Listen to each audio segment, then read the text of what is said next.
I mean, look, this photograph taken almost 30 years ago, but, even now would be remarkable. It would be on the front pages of all the newspapers. Look, a member of the royal family having their face taken in both hands by a member of the public. It really does, linger long in the memory. The royal family presents an image of strength and stability, but within its ranks are stories of profound human struggle. Few royals embody this contrast more than Catherine, Duchess of Kent. Behind the scenes, Catherine's life has been far from a fairy tale. She endured a fraught marriage, suffered unimaginable personal losses, and ultimately made the shocking decision to step away from the royal fold. Adding to her mystique, she once held down a secret job that few could have imagined for a royal of her stature. In this episode of Reading the Royals, I'll uncover the key moments that have defined her life, from heartbreak and reinvention to the bold choices that set her apart from her royal relations. Who is the real Duchess of Kent? Join me as I delve into the life of this fascinating and unconventional royal. She wasn't born a royal, but Catherine Worsley's childhood was far from ordinary. She was the only daughter and youngest child of the Yorkshire baronet Sir William Worsley and his wife Joyce. Born in 1933, she grew up in the beautiful surroundings of Hovingham Hall, but behind the chocolate box facade lurked an isolated childhood. Her 3 elder brothers were sent to boarding school, leaving her feeling lonely. She had a fractious relationship with her mother and found school difficult. Catherine became interested in music as a form of escape. She learned 3 instruments until the age of 25 and had hoped that music would become her life. She wanted a career in music, but failed to get into the Royal Academy of Music. What a beautiful portrait. This picture was taken in 1958, when Catherine was 25. Little did she know at the time that her life was about to change forever by the ambitions of her mother and a charming prince. Here we can clearly see her transition from shy, mousy schoolgirl to a glamorous city sophisticate. By now she was courting Prince Edward, the Duke of Kent, a cousin of Queen Elizabeth. It's reported that her mother Joyce persuaded her to end previous courtships so that she was free to marry the Duke. Joyce apparently introduced the couple when she invited Prince Edward, who was stationed with the army nearby, for lunch. Prince Edward was said to be smitten with her and would often visit Hovingham Hall, using the back entrance to avoid the press. While Catherine Worsley's parents gave their blessing, her path to becoming a duchess was far from smooth. Standing in her way was the formidable Princess Marina, the Duke of Kent's mother. Now look at this. We see Princess Marina here on the left, arm in arm with her son, the Duke of Kent, and Catherine on his other arm, the 2 women in his life. Now for Princess Marina, widowed since 1942 when her husband, the Duke of Kent, was killed in a plane crash, she was determined that her son would marry into royalty. So the prospect of him marrying Catherine, who, although she was the daughter of a prominent Yorkshire aristocrat, he was just a baronet, and for Princess Marina, she was very much a commoner. Princess Marina appeared to be dead set against the match, refusing to let Edward propose. Worried that Catherine, a commoner, couldn't handle the pressures of royal duty, it was a concern that Catherine herself reportedly shared. Marina demanded a year-long separation to test their resolve, while Edward served in Germany. But her harsh tactics only served to strengthen their bond. With no other option, Princess Marina was finally forced to give her consent. With the Queen's approval also secured, as required under the Royal Marriages Act for royals under the age of 25, Edward finally proposed on New Year's Day 1961. Media speculation around the courtship was frenzied and comparable to the later romances of Charles and Diana and William and Kate. And finally, in March 1961, the engagement was officially announced, just a day before this photograph was taken. Catherine's wedding would be a landmark event, the first time in over 100 years that a woman without a title had married into the firm. But this fairy tale beginning masked the trials and tribulations to come. I thought this quote from Lord Bridges about Catherine was very interesting. He said, "I suspect that she undertook the marriage partly out of a sense of duty. In other words, it wasn't the romantic, overwhelming thing that most people have." Just months after their engagement, Catherine Worsley and Prince Edward tied the knot in a spectacular ceremony at York Minster a venue not used for a royal wedding in more than 600 years. The location was a nod to Catherine's proud Yorkshire roots. It was a grand occasion, 2,000 guests invited, including 3 queens. She wore the Kent diamond and pearl-fringed tiara and a dress designed by John Cavanagh. Princess Anne was the chief bridesmaid, and the television cameras filmed the ceremony. Catherine had never been a fan of public appearances, but this was watched by 12 million people. The Times reported that she looked pale and exhausted as she walked down the aisle. And look, we can see how pale she was here. It was later reported that Catherine was found crying in the bathroom, fearful that she had made a mistake in marrying the Duke. Taking on Princess Marina's title as the Duchess of Kent, Catherine was immediately thrown into royal duties at their new home, Coppins, just 15 miles from West London. Her quiet life at Hovingham Hall was now a distant memory. Just a year after the wedding, this picture-perfect family portrait was taken, shortly after the Duchess gave birth to their first child, George Philip Nicholas, in June 1962. Contemporary reports confirm that the Duke was by his wife's side for the birth, a picture of marital bliss. But little did they know that their son George, the Earl of St Andrews, would inherit his mother's unease with royal life. Catherine was almost 30 when she gave birth to her first child, which was considered old for a first-time mother of her generation. George was technically a commoner, following a decree by George V that only children of the sovereign or children of any sons of the sovereign should henceforth be a prince or princess or take an HRH title. This photograph of the Duke and Duchess of Kent at Uganda's independence celebrations reveals a fascinating glimpse into the early days of their royal life. Just months after the birth of their son George, they were already undertaking significant overseas engagements on behalf of the Queen, who was also raising a young family. While she appears relaxed and regal, waving to the enthusiastic crowds, the reality of leaving her 4-month-old baby must have been incredibly difficult. It's clear from these images that despite her earlier anxieties about royal life, Catherine embraced some of the perks that came with it: the exotic travel, the adoring crowds, and the chance to play a significant role on the world stage. After the whirlwind of royal duties and the pressures of public life, the Duke and Duchess of Kent found an unexpected sanctuary in Hong Kong. Just a month after their demanding tour, they relocated to a small 3-bedroom apartment, a far cry from the opulent estates of home. This period, however, became a time of genuine happiness for the couple, a chance for Catherine to shed the constraints of royal life and embrace a more relaxed existence. Noel Coward, a close friend, observed in his diary that they were merry as grigs and having a lovely time, untrammelled by royal pomposity. This experience fostered a lifelong love for Hong Kong, its culture and its food in Catherine. It's a striking image, the Duchess finding solace in a simple life, decades before Prince Charles would stand in the driving rain to witness the end of British rule in the former colony. The Duke and Duchess of Kent's return to Europe in 1964 marked a turning point in their marriage. The Duke's posting to Germany had meant a significant change for the Duchess, who found herself back at Coppins, their family home in the pretty Buckinghamshire village of Iver. This charming photo shows her with their newborn daughter, Lady Helen. It was reported that the Duke arrived just in time for the birth, which took place in the same room as their sons.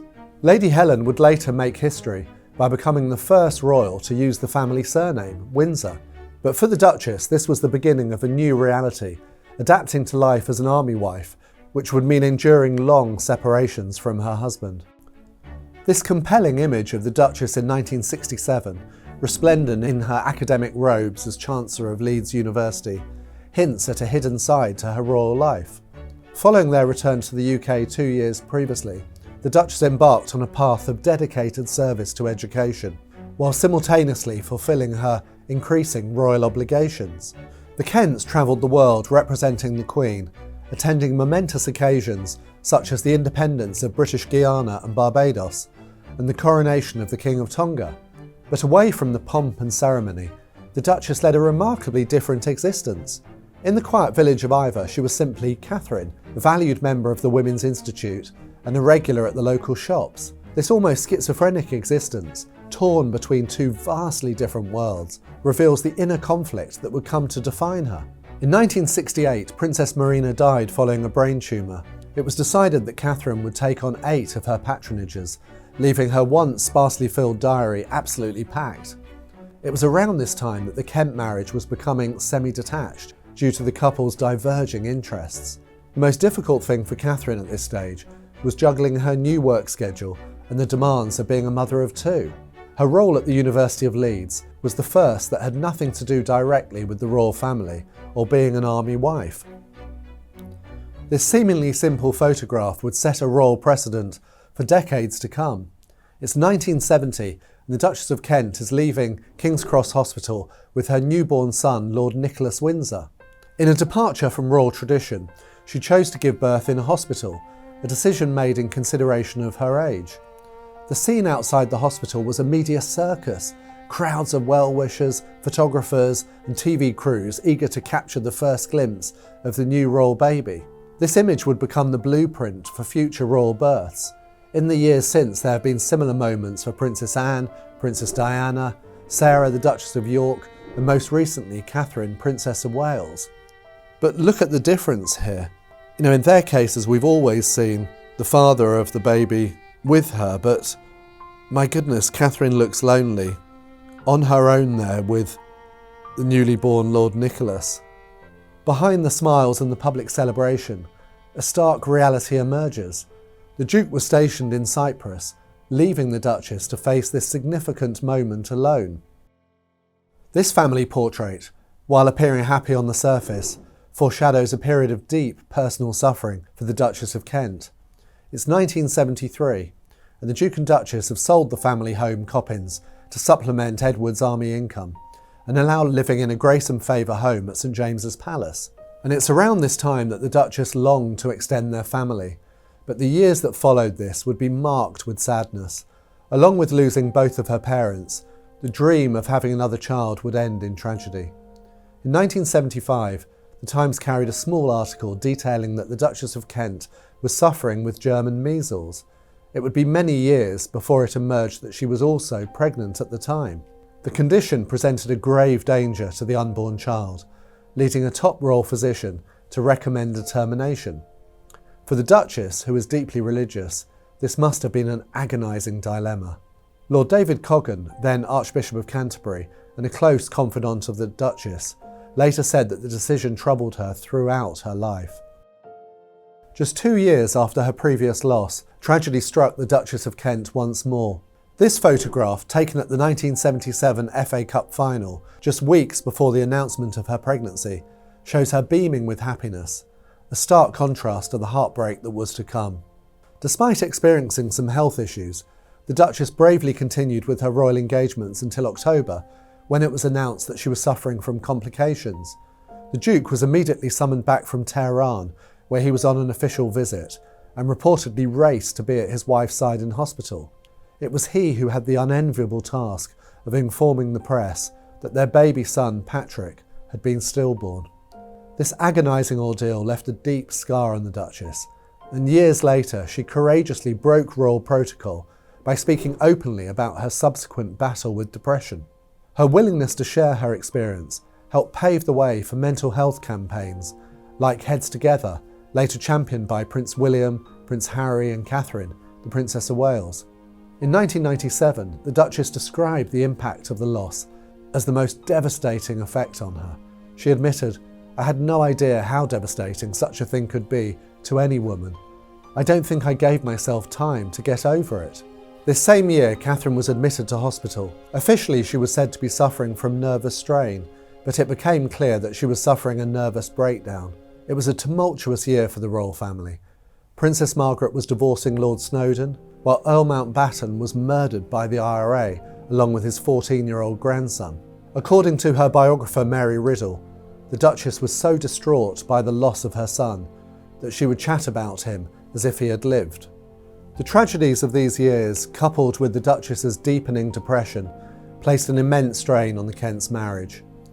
Raised in the emotionally restrained world of royalty, the Duke's upbringing stood in stark contrast to the Duchess's more tactile and sensitive nature. Rumours swirled at the time that the couple were even considering divorce, a truly shocking prospect for the royal family. but it's been alleged that the Duke made a solemn promise to the Queen there would be no separation. Ever mindful of royal protocol and desperate to avoid any action that would displease the monarch, the Duchess remained steadfast in her commitment to upholding the image of a united front.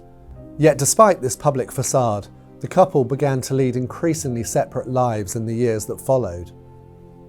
This poignant photo, taken in 1979 at the memorial service for Lord Mountbatten, captures a moment of shared grief despite the growing chasm in their relationship.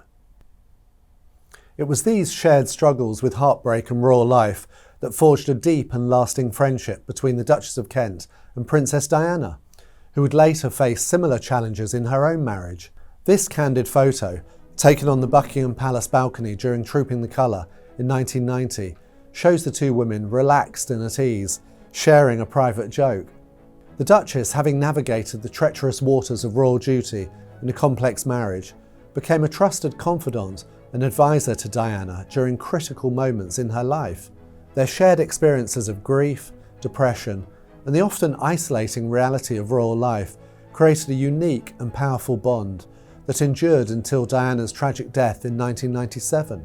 Katharine would later say that she understood Diana very well for obvious reasons, implying that she had first-hand experience of some of the more awful aspects of the princess's life. Now this image captures the Duchess of Kent in a setting that the nation grew accustomed to seeing her, Wimbledon. For 30 years she accompanied her husband, the Duke of Kent, who was president of the All England Club, to the prestigious tournament. She became a beloved figure, known for presenting prizes and offering genuine compassion to the runners-up. But this public image of grace and composure masked a growing struggle with her health. This photo, taken alongside Lady Diana in 1981, reveals a hidden detail. The Duchess is wearing a surgical collar beneath her clothing to support a displaced disc. It was a sign of things to come. In 1982, she was hospitalised due to severe abdominal pain, and the following year she was forced to cancel public engagements for surgery to remove an ovarian cyst. Her health continued to deteriorate in the ensuing decades, with diagnoses of Epstein-Barr virus, ME, and finally celiac disease. Yet these debilitating conditions remained largely secret, and the Duchess bravely maintained a packed schedule of public appearances, cheerfully presenting prizes at Wimbledon and fulfilling her royal duties with unwavering dedication.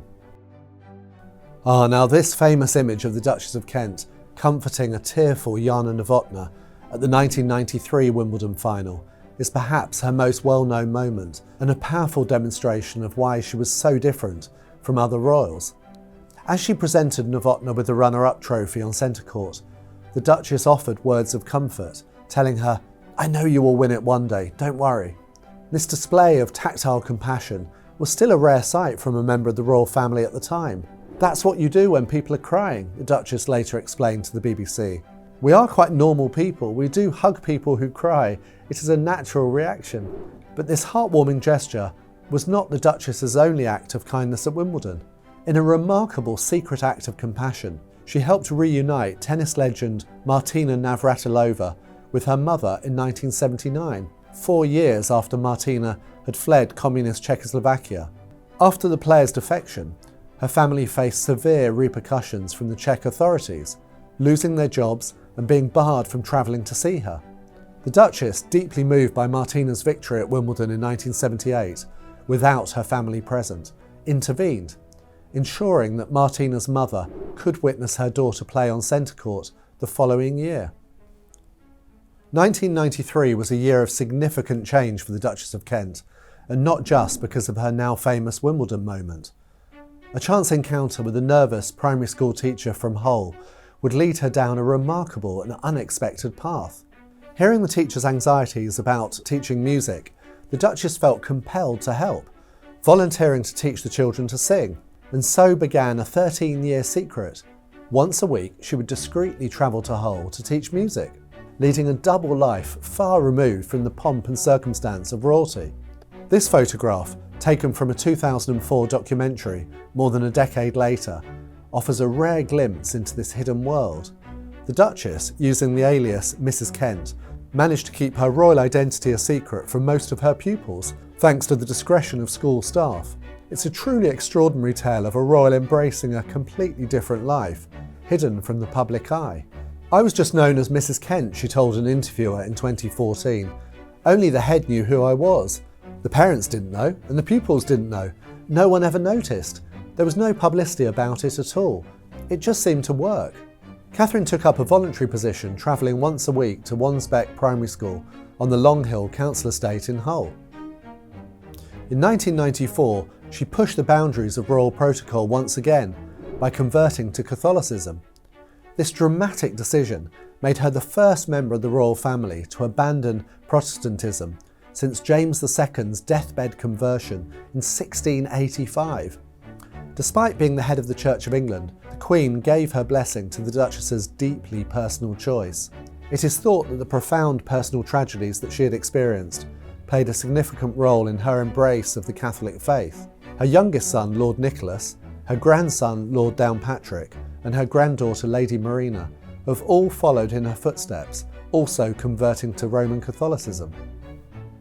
Alongside her royal duties and secret teaching career, the Duchess of Kent dedicated an extraordinary amount of time to charitable causes, serving as patron, president or representative of more than 100 organisations. This powerful image captures her being greeted in a slum area of Varanasi, northern India, during the 50th anniversary celebrations of UNICEF, a charity she first became involved with in the early 1970s, leading to extensive global travel. This striking photograph shows her warmly greeted in a slum in Varanasi. This image perfectly captures the Duchess's deeply compassionate nature. She was particularly drawn to charities focused on children, music and the elderly. It was in this arena that the true Katharine shone through. Despite her royal status, she remained remarkably down to earth, pioneering a compassionate and hands-on approach to charity work that would later be emulated by Princess Diana. I mean, look, this photograph, taken almost 30 years ago, but even now would be remarkable. It would be on the front pages of all the newspapers. Look, a member of the royal family having their face taken in both hands by a member of the public. It really does, linger long in the memory. This well-known photograph of the Duchess of Kent presenting the Venus Rosewater dish to Venus Williams in 2001 marks a poignant moment, her last appearance on centre court presenting prizes. It was around this time that a bitter dispute with the All England club, that her longer-standing involvement with the tournament came to an end. The Duchess was reportedly deeply upset after being refused permission to seat the 12-year-old son of a bereaved friend in the coveted royal box. A curt letter reminding her that children, other than royals, were strictly forbidden is said to have sparked her fury. In a dramatic response, the Duchess threatened to boycott the royal box altogether, and she kept her word. In the years that followed, she continued to attend Wimbledon, but she chose to sit among the ordinary spectators. In 2002, the Duchess of Kent made a momentous decision, one that stands in stark contrast to the highly publicised departures of other royals. She quietly withdrew from royal duties. At the age of 69, after more than 30 years of loyal public service, her decision was met with the full support from the rest of the royal family. The Duke of Kent, known by the royal family as Steady Eddie, is still a stickler for duty and is now the oldest working member of the royal family. But the Duchess went even further than other royals who have stepped back, making the extraordinary request to relinquish her royal title. In a rare interview, she asked the BBC to call her Katharine and explained her humble motivation. "I don't like being a public figure. I say that very humbly. It's my nature. It's the way I was born. I like doing things quietly, behind the scenes. It's the way some of us are built." My colleague Richard Kay also revealed that the Duchess shunned further trappings of royal life, including chauffeur-driven cars, the taxis, and even the bus. It's hard to imagine other royals who have stepped away from public duties doing the same. This understated exit speaks volumes about the Duchess's character. After leaving public duties and eventually teaching, the Duchess launched a music charity, Future Talent, which aims to help gifted children develop their musical prowess. The charity now works with orchestras such as the Halle in Manchester and links them with primary and secondary schools. The Duchess later admitted to having an open mind when it comes to music and has a fondness for rap. including Eminem and former NWA member Ice Cube. She told a newspaper, "If you see someone on the M40 motorway looking particularly dotty, it's me trying to rap in the car going home." Despite remaining married for more than 7 decades, the Duke and Duchess of Kent in later years had largely lived separate lives. One close friend told Richard Kay in 2002, "It's simple. He lets her do whatever she likes because it makes for fewer arguments between them." In the following years, the Duchess chose to spend most of her time at the couple's home in Oxford, while the Duke remained in London. Here we see them together during a rare outing at the Queen's Diamond Jubilee celebrations. Despite the reported emotional distance between them, Catherine appears arm in arm with her husband. The following year, in 2013, Catherine moved back into Kensington Palace after the Duke had a stroke. It's said that the couple are closer now than they have ever been.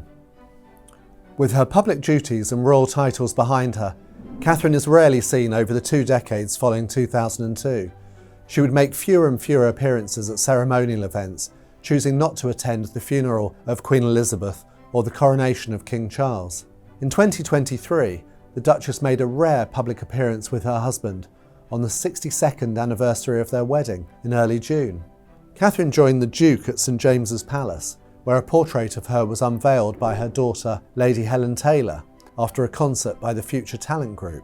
The concert was organised as a celebration of the Duchess's 90th birthday in February, and her husband thoughtfully requested that it was performed on their wedding anniversary too. This heartwarming appearance is believed to be their first joint public engagement since Princess Eugenie's wedding in 2018. And in October the following year, we saw the couple appear together again outside their Kensington Palace home, when the Duke was serenaded by bagpipes to celebrate his 89th birthday.